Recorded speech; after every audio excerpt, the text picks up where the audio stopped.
Breaking news, Kilmer Garcia is alive. Chris Van Hollen met with him, the Maryland senator. That's the best news I've heard all fucking week. Saying one of the main goals of his visit was to essentially do a wellness check on this constituent of his that the Trump administration said it mistakenly shipped to El Salvador and then said they couldn't or wouldn't try to get him back.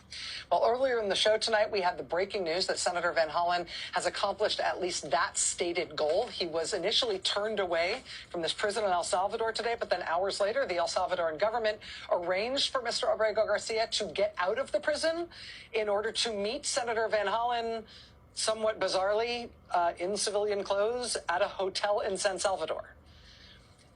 Now, we do not have a sense of what this is going to mean for Mr. Abrego Garcia overall. His lawyer tells us tonight he's just learning this meeting happened from social media like the rest of us. Some big news right now. Senator Chris Van Hollen has confirmed that El Salvador's government tried to make the meeting between Van Hollen and Kilmer Abrego Garcia poolside to make it look like Kilmer Abrego Garcia was safe and healthy and fine. In addition, a Bukele aide literally placed these two glasses with cherries on them and salt rims to make it look like they were drinking margaritas, once again trying to make it seem like everything was fine. Bukele then went on Twitter and said that they were drinking margaritas, essentially poolside, when in reality they weren't. El Salvador's government was literally trying to stage a photo op in an effort to try to make it seem like Kilmer Abrego Garcia was completely fine, when in reality he wasn't. He was literally being held in the CCOT prison facility. He was unlawfully deported and finally moved from CCOT to another facility. And Senator Chris Van Hollen has called out the Bukele administration for what they were doing with this photo op. I'll do a full breakdown on my Substack, link to my bio, so subscribe for free.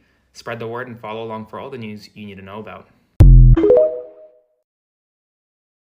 So like El Salvador is CIA, right?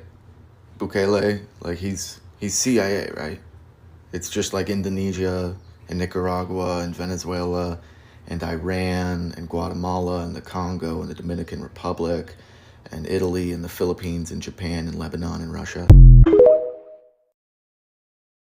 So breaking news, the El Salvadorian president whose parents are from Palestine, the Palestinian El Salvadorian president, just if you didn't know, I'm telling you, just posted this on X and then he pinned it to his profile.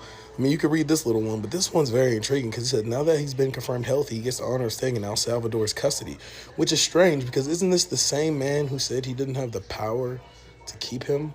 But now you're saying, this is strange. Just penny for your thought, okay?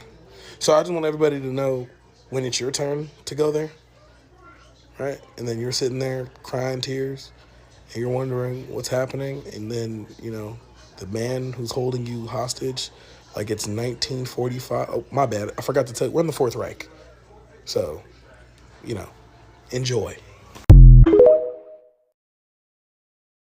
I'll never forgive the MAGA cult for allowing the normalization of the complete lack of professionalism, decorum, and integrity that not only WIG has displayed, but in the words of another creator who I can't recall right now, his cabinet of combs. Posting this on social media is so fucking weird and gross. Like, y'all bitch and gripe, oh, do it away. This is a green card or visa holding person. They did it the right way. They came here legally. And now the White House is posting he's never coming back. Why the Supreme Court, his own cabinet picks, those horrible beasts of people, said, yeah, actually, you fucked up. You need to bring him back. You kidnapped this man. There was no due process. There was no legal process. There was no anything. You kidnapped him, as you've done several other people, sent him to a completely different country and refused to bring him back. Y'all don't think that's fucking weird? Obviously, people with common sense think and know that it's weird as fuck. But the MAGA cult, y'all don't think this is strange? And this is why I'm always saying you need to care about other people's rights. Because if it can happen to them, it can happen to you. This person was here legally. So if he can be kidnapped and sent to another country, to a detention center, who's to say that you, a citizen, doesn't matter if you were born here or not, can't be kidnapped and sent to some random country. Oh, okay. You're always bitching, the law, the process of the law, Okay, he had his visa. The law, the Supreme Court, the highest court of the land, said bring him back, and he has not been brought back. Where's all y'all respect and regard for the law now? Is it in the room with us?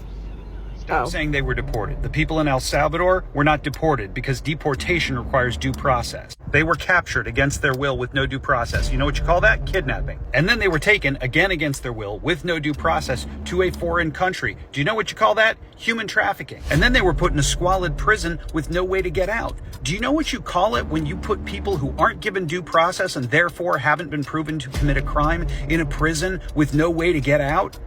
That's a concentration camp. Where are the women? We're seeing men getting their heads shaved, being put on planes by the chain gangs and sent to El Salvador. But where are the women? What are we doing with them?